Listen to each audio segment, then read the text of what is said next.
पिछले एपिसोड में आपने देखा कि कैसे श्रेया नायशा का रूप लेकर तुषार के घर में घुस जाती है ताकि उसके द्वारा की गई चोरी का इल्जाम नायशा के ऊपर आ जाए। मगर केवल उस चाबी को चुराने के लिए श्रेया ने इतना बड़ा खेल क्यों रचा? आखिर उस चाबी के पीछे क्या राज छुपा है? वहीं आपको पता लगता है कि श्रेया और कोई नहीं, सर्प कन्या की ही बेटी है। तो क्या श्रेया का मकसद सर्प कन्या का बदला लेना है या श्रेया के इरादे इससे भी जहरीले हो सकते हैं? जानने के लिए देखते रहिए हमारी आगे की कहानी। श्रेया दूर खड़ी होकर मुस्कुरा रही थी। ये कहानी तब शुरू हुई थी। माँ, मैंने आज उन लोगों को देखा था, बहुत खुश थे माँ वो लोग, मगर अब वो ज्यादा दिन तक खुश नहीं रह सकेंगे। तभी तरुण भी वहां आ जाता है। कौन हो तुम और इतनी परेशान क्यों हो? श्रेया तरुण को सारी बात बता देती है। मैं भी किसी अपने को खोने के गम में हूँ श्रेया।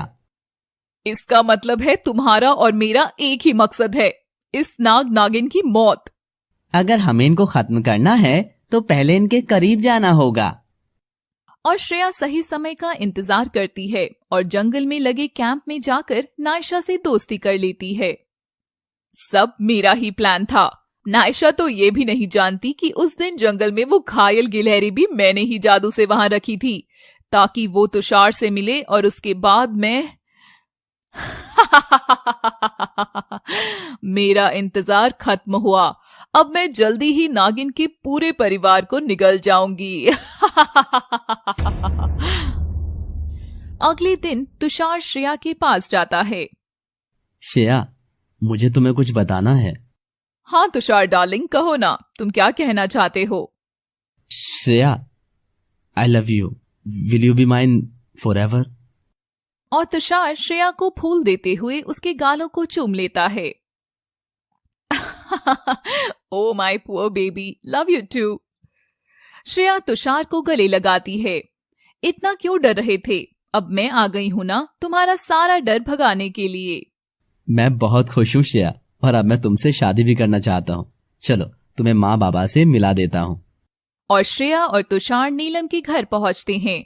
तुषार श्रेया को घर के बाहर ही खड़ा कर अकेला अंदर जाता है और देखता है वहां नायशा, नीलम और कनिष्क तीनों ही बैठे थे। अरे तुषार बेटा, तू आ गया, आजा बैठ जा, तुझसे एक बात कहनी थी। माँ, मुझे भी आप दोनों को कुछ बताना है। मैं जानती हूँ तुषार, तुम्हारी और श्रेया के बारे में ही बात करने आए हो और अब से तुम हमेशा के लिए श्रेया की हो जाओगी। मैं भी कितनी पागल थी जो ना जाने मन में कैसे कैसे ख्वाब पाल बैठी थी। रुको माँ बाबा, मुझे आपको किसी से मिलवाना है। श्रेया, अंदर आओ ना। और श्रेया इतराती हुई अंदर आ जाती है। अरे श्रेया, तुम हो क्या? मुझे लगा पता नहीं किस हूर की परी को ले आया है मेरा बेटा जो इतना उछल रहा है। श्रेया को नीलम पर बहुत गुस्सा आता है पर वो कुछ नहीं बोलती। बस कुछ देर और मैं अपनी आंखों से मेरे तुषार को किसी और का होते देखने के बाद यहाँ से हमेशा हमेशा के लिए चली जाऊंगी। और फिर मेरी जिंदगी का एक ही मकसद होगा, तुम्हारी जिंदगी लौटाना, मेरी प्यारी दोस्त। माँ, ऐसा मत बोलो प्लीज, और मेरी बात तो सुनो। हाँ हाँ सुनूंगी तेरी भी, पहले मेरी बात सुन। हमने तेरे 18वें जन्मदिन के लिए कुछ सोचा है। ये सुनकर तुषार एक्साइटेड हो जाता है। अरे वाह माँ, मैंने भी तो कुछ सोचा है। तेरे बाबा और मैंने फैसला किया है कि हम 18वें जन्मदिन पर तेरी शादी करवा देंगे, पर अभी तू छोटा है तो पूर्ण विधिवत विवाह तेरे 21वीं जन्मदिन पर करवा देंगे। माँ, आई लव यू। आपने तो मेरे दिल की बात कह दी। और जिससे हम तेरी शादी करवाएंगे वो लड़की होगी। नीलम रुक जाती है। तुषार श्रेया की ओर देखकर खुश होता है। नायशा का चेहरा दुख से उदास था। वो लड़की और कोई नहीं बल्कि नायशा होगी। क्या माँ, नायशा? हाँ बेटा, नायशा से अच्छी लड़की इस घर के लिए और तेरे लिए कोई हो ही नहीं सकती, ऐसा मुझे और नीलम दोनों को लगता है। नायशा ये सुनते ही चौंक गई और श्रेया भी बहुत गुस्सा होती है। मगर माँ, मैं तो श्रेया। तुषार कुछ बोलता उससे पहले ही नीलम तुषार के मुंह में लड्डू डाल देती है। हाँ हाँ, मुझे पता है कि श्रेया तेरी बहुत अच्छी दोस्त है और तू श्रेया को शादी तक हमारे साथ रखना चाहता है। तुम सब पागल हो चुके हो, पागल। श्रेया, ये क्या तरीका है बड़ों से बात करने का? एक्सक्यूज मी, आप लोग लड़िए मत, अब मुझे चलना चाहिए, शायद मैं ही यहाँ गलत आ गई। नायशा बेटा रुक जाओ, ये कंगन मुझे मेरी माँ ने दिए थे, आज से ये तुम्हारे हुए। मैंने और कनिष्क ने तुम्हें हमारी बहू के रूप में स्वीकार लिया। और अपने कंगन नायशा को पहनाती है। पर तुषार ने तो मुझे नहीं स्वीकारा माँ जी। श्रेया लो, तुम भी मिठाई खाओ और सबको खिलाओ। पर श्रेया लड्डू गिरा देती है और तुषार श्रेया का हाथ पकड़कर साइड में ले जाता है। श्रेया, ये क्या बदतमीजी है? अच्छा, मैं कर रही हूँ बदतमीजी, तो फिर तुम्हारी ये पागल माँ क्या कर रही है? श्रेया, अपनी हद में रहो, मेरी माँ के लिए कुछ मत कहो। मैं जानता हूँ तुम परेशान हो अभी। और तुमने कुछ भी नहीं बोला जब तुम्हारी माँ ने तुम्हारी इस बहन जी से शादी करने की बात कही? श्रेया, अचानक से हुआ ये सब और माँ बहुत खुश थी तो मैं कुछ नहीं बोल पाया। मगर तुम चिंता मत करो, तुम अब से यहीं रहोगी और मैं जल्द ही माँ को सब बता दूंगा। और श्रेया मान जाती है और वहीं रहने लगती है। हे शिव शंभु, ये कैसी लीला रची है आपने। जहाँ तुषार के अपने पास होने की एक भी उम्मीद नहीं थी, वहां आपने मुझे पूरा तुषार ही दे दिया। आखिर आप क्या चाहते हैं शिव जी? नीलम, ये क्या किया तुमने? मुझे तो कुछ भी समझ नहीं आया। नायशा की शादी तुषार से, जबकि तुषार तो नायशा को पसंद भी नहीं करता है। कनिष्क, तुम नहीं समझोगे, मैं एक माँ हूँ। मैंने मेरे बेटे पर आते खतरे को दूर से ही भांप लिया था। पता नहीं, पर मेरा मन कहता है कि श्रेया तुषार के लिए ठीक नहीं है। तो फिर तुमने उसे यहाँ रुकने के लिए क्यों कहा? दुश्मन जितना खुद के करीब रहे वही अच्छा होता है कनिष्क। अगर जो मैं सोच रही हूँ वो सच है तो श्रेया का यहाँ रहना बहुत जरूरी है। क्या सोच रही हो तुम? आखिर बात क्या है? बताऊंगी, पर अभी नहीं। पहले मुझे नायशा से जाकर बात करनी होगी। वो बेचारी अचानक से हुए इस तमाशे की वजह से परेशान होगी। तभी कमरे में तुषार आता है। माँ, आपने नायशा से मेरी शादी तय कर दी और एक बार भी नहीं पूछा मुझसे। तो तू क्या इतना बड़ा हो गया है कि मुझे कुछ करने से पहले तुझसे पूछना होगा? माँ, आपने अपना फैसला सुना दिया है, अब आप मेरा फैसला सुनिए। मुझे नायशा से नहीं बल्कि किसी और से शादी करनी है। तभी नीलम चक्कर आने का नाटक करती है।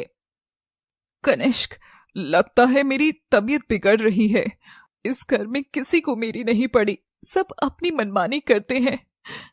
ऐसा मत बोलो माँ, तुम अभी आराम करो। और तुषार वहां से चला जाता है और कुछ देर बाद नीलम नायशा के कमरे में जाती है। नायशा खिड़की के पास खड़े होकर रो रही थी। नायशा बेटी, मुझे तुमसे बात करनी है। हाँ माँ जी, आइए बैठिए ना। मैं जानती हूँ मैंने आज जो कुछ किया उससे तुम काफी परेशान होंगी। नायशा वो कंगन नीलम को लौटाती है। माँ जी, आप मेरे बारे में कुछ भी नहीं जानती, आप यूं मत कीजिए। नहीं बेटा, ये कंगन तुम ही रखो। अभी मैं बस इतना जानती हूँ, मेरे बेटे के ऊपर एक बहुत बड़ा खतरा मंडरा रहा है और उससे तुषार को बचाने के लिए मुझे तुम्हारी मदद चाहिए। माँ जी, आप कुछ बोले उससे पहले मैं आपको कुछ बताना चाहती हूँ। माँ जी, तुषार मुझसे प्यार नहीं करता बल्कि श्रेया से करता है। और पलट के देखती है तो वहां नीलम नहीं तुषार खड़ा होता है। माँ जी, अभी तो यहाँ माँ जी खड़ी थी, वो कहाँ गई? माँ तो अभी बाहर चली गई। और तुम माँ से क्या कह रही थी? तुषार, मैं माँ को सब सच बता रही थी ताकि तुम और श्रेया एक हो जाओ। भूल कर भी ऐसा ना करना, इससे माँ की तबीयत बिगड़ सकती है। हमें इसके लिए कोई और रास्ता ढूंढना होगा। और तुषार वहां से चला जाता है। नायशा मन ही मन खुश तो बहुत थी, मगर वो जानती थी कि तुषार नायशा से प्यार नहीं करता था। यार, नायशा कितने साफ मन की है, सबके बारे में कितना सोचती है, और मैं हमेशा इसे ही गलत समझता था। कागराज दूर बैठकर ये सब देख रहा था। मालिक, ये श्रेया तो अपने ही बिछाए जाल में उलझ गई है। बहुत अच्छी बात है कागराज, इस जहरीली नागिन पर हमें विश्वास नहीं करना चाहिए। जब तक इसके असली मकसद का पता ना लग जाए तब तक इसका उलझा रहना ही बेहतर है हमारे लिए।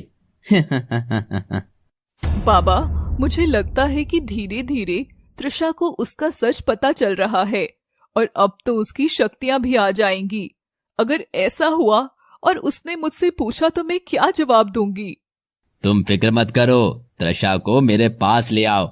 मैं उसे नकली पूजा के बहाने से कह दूंगा कि मैंने उसे कुछ शक्तियां दी हैं और इससे उसे खुद के सच के बारे में कभी पता नहीं लगेगा। हाँ। और अम्मा ऐसा ही करती है और किल्विक्स त्रिशा में झूठे मंत्र फूकने का नाटक करता है। अम्मा, ये सब क्या है? त्रिशा बिटिया, हमारी लड़ाई कुछ बड़े मायावी लोगों से है। उसके लिए बाबा ने तुझ में कुछ खास शक्तियां डाली हैं। कैसी शक्तियां अम्मा? ये समय आने पर तुम्हें अपने आप पता लगता रहेगा त्रिशा। और त्रिशा खुश होकर वहां से चली जाती है। अम्मा और किल्विक्स जोर से हंसते हैं। वाह बाबा वाह, क्या चाल चली है। अब त्रिशा को कभी नहीं पता चलेगा कि वह आखिर कौन है। श्रेया गुस्से से अपने कमरे के चक्कर लगा रही थी। तभी तुषार आकर श्रेया का हाथ पकड़ता है। My darling. तुषार, यहाँ से चले जाओ। ओफो, अभी भी नाराज हो? चिंता मत करो श्रेया, मैं सिर्फ तुमसे ही शादी करूंगा। चिंता नहीं, मेरा तो खून खौल रहा है। इतने पापड़ बेलने के बाद भी अगर मुझे वो चीज हाथ नहीं लगेगी तो। ये तुम क्या बोल रही हो? कौन सी चीज और कौन से पापड़? इतना गुस्सा तुम में श्रेया, ये सब क्या है? श्रेया को तुरंत ध्यान आता है। अरे ऐसे तो खेल खराब हो जाएगा, मुझे खुद पर काबू रखना होगा। ओ माय बेबी, मेरा मतलब है मैंने तुम्हें इतना रिझाया, इतना तड़पी तुम्हारे लिए, और देखो अब ये सब हो गया। तुषार श्रेया को गले लगा लेता है और सोने चला जाता है। मुझे अब इंतजार नहीं करना चाहिए, मुझे जल्दी से उस चीज को हासिल करना होगा। और श्रेया सबके सोने के बाद उस चाबी को लेकर हॉल में लगी तस्वीर के पास जाती है और उसमें चाबी लगाती है। तभी पीछे से आवाज आती है। श्रेया, तुम यहाँ इतनी रात को क्या कर रही हो? श्रेया पीछे मुड़कर देखती है और उसके हाथ से चाबी गिर जाती है। अब देखिए आगे की कहानी में क्या श्रेया अपने मकसद में कामयाब हो पाएगी और क्या त्रिशा अपनी अम्मा के इरादों को समझ पाएगी। कहानी में आगे और भी मजा आने वाला है, इसलिए लगातार जुड़े रहें हमारे नागिन सीजन 4 से, only on NM stories. Thanks for watching. कहानी जारी रहेगी। कैसा लगा आपको हमारा आज का एपिसोड?